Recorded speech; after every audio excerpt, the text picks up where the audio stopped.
Good afternoon, everyone. Can everyone hear me?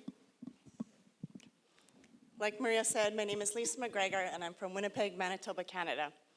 And it is truly an honor to be asked to speak at this LH1 conference in regards to my life's journey living with LH1. My journey, like Maria said, started just over 12 years ago.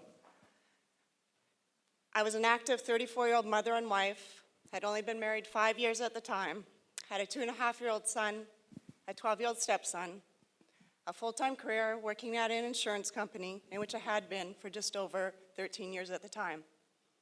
Life as I knew it was pretty good, until one day I started to lose my vision. With the support and determination of an amazing neuro-ophthalmologist by the name of Dr. Janine Johnston from Winnipeg, Manitoba, Canada, who performed every medical test possible, CT scans, MRIs, bone marrow, spinal taps, plasmapheresis, you name the test, I had it. Unfortunately, every test kept coming back normal. So why at 34 years old was I losing my vision? In the province of Manitoba, where I'm from, in order to complete DNA testing, it would have taken anywhere from a year to 2 years to receive a diagnosis. My doctor knew at that time I didn't have that long to wait. She then took it upon herself to send my blood work off for DNA testing to the eye institution in the state of California, here in the United States of America, for DNA testing. Within a week and a half, I had my diagnosis. It was confirmed. I had LHON, or in other words, I was declared legally blind. My life, my family's life, changed in the blink of an eye forever.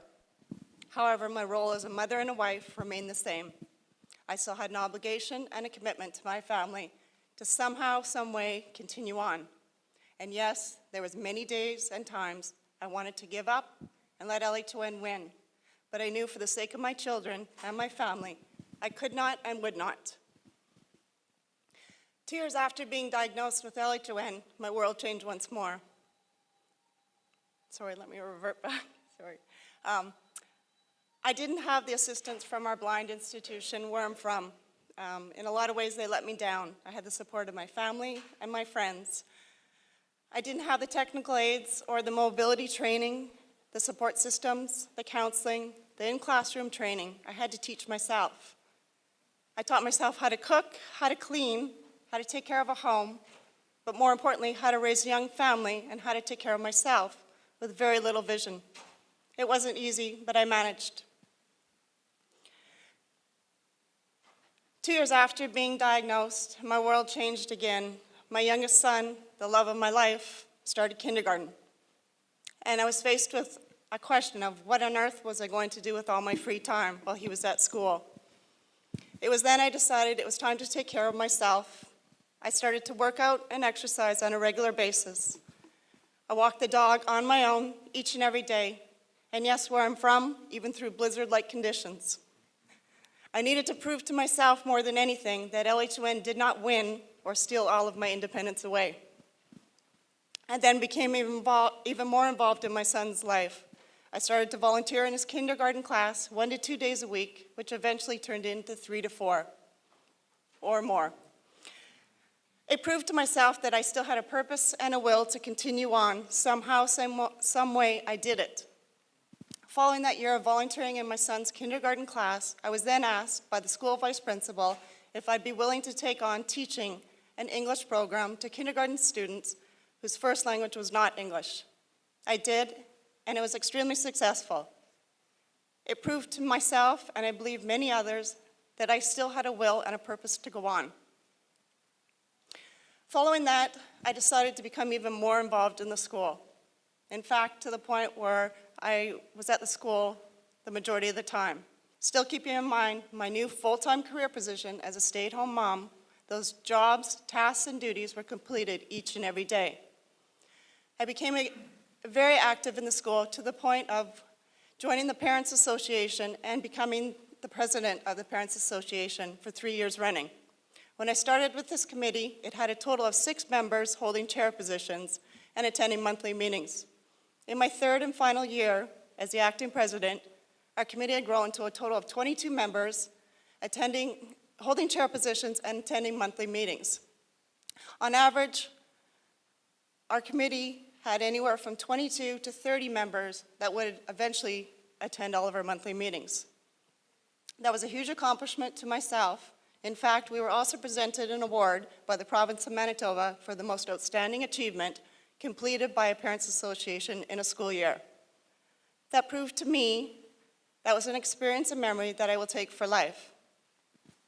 Reflecting back over the past 12 years and to today, I've always been very active in both of my boys' lives, attending each and every sporting event, all of the parent-teacher interviews, the school Christmas concerts, band concerts, you name it, and the list will go on.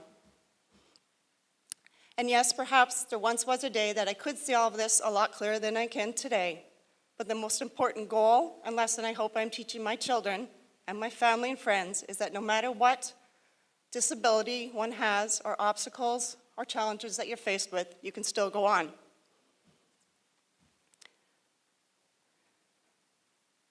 Sorry.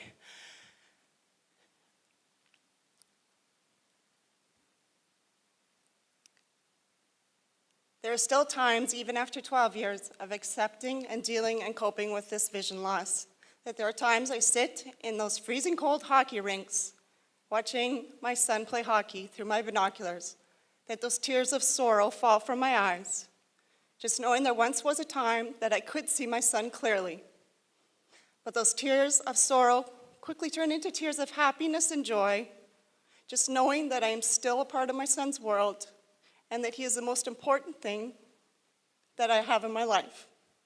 I would like to take this opportunity at this time to just thank a few people that have helped me become who I am today. I would like to thank my husband and my children, who could not be with me at this conference, for their love and their support and continually pushing me and believing in me when I did not believe in myself. I would not be where I am or who I am today without that. Secondly, I would like to thank my mom, who is here at the conference with me today, and my stepdad, who is back home, for their unconditional love and support and never-ending assistance towards my family throughout this LHON journey. And I would also like to recognize my father and my stepmother for seeking out technical aids at the start of my vision loss. And last but certainly not least, I believe a person that should be strongly recognized here today is Lissa, for all that she has done for this LHON organization and community, and all that she continues to do. This past year, being involved with the LHON organization has shown me that the past 12 years, I really have not been alone, and that there are others out there, just like me, that truly do get this whole vision loss. My motto in life since I lost my vision still remains the same, and that is, do not ever take those little things in life for granted, because we never know what tomorrow will bring. I, as well as many others affected by LHON, are living proof of that statement. Stay strong and be positive, because somehow life does go on. Thank you.